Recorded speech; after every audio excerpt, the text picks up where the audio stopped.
گلی گلی نگر نگر عمر عمر عمر عمر. قمری سال کا پہلا دن، حضرت عمر کا یوم شہادت. فتوحات، مساوات، عدل و انصاف، مذہبی رواداری، روحانیت، تقوی اور بصیرت، یہ تمام صلاحیتیں، خوبیاں صرف حضرت عمر میں موجود تھی. ہجرت نبوی کے بعد 20 افراد کے ہمراہ اعلانیہ مدینہ ہجرت کی، تمام غزوات میں حصہ لیا.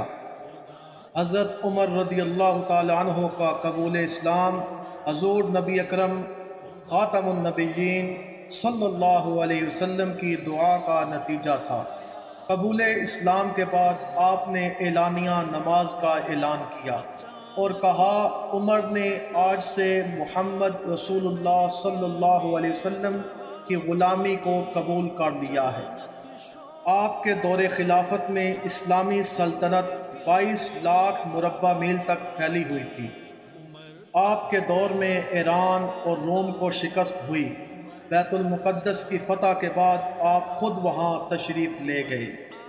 آپ کے دور میں عراق، شام، دمشق، حمص، آذربائیجان، مصر سمیت درجنوں علاقوں میں اسلام کا پرچم سر بلند ہوا.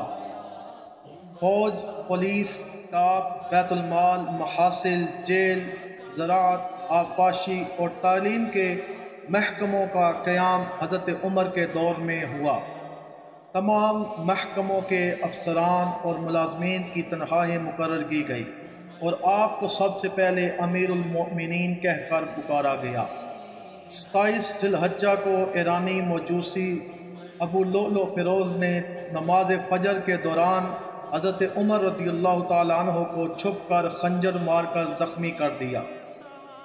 یکم محرم الحرام 23 ہجری کو امام العدل اور مراد رسول صلی اللہ علیہ وسلم خلیفہ دوم حضرت عمر فاروق رضی اللہ تعالی عنہ شہادت کے رتبے پر فائز ہوئے اور حضور صلی اللہ علیہ وسلم کے پہلو مبارک میں ابدی نیند آرام فرما ہوئے. آقا نکھر آیا، عمر آیا، عمر آیا، دعاؤں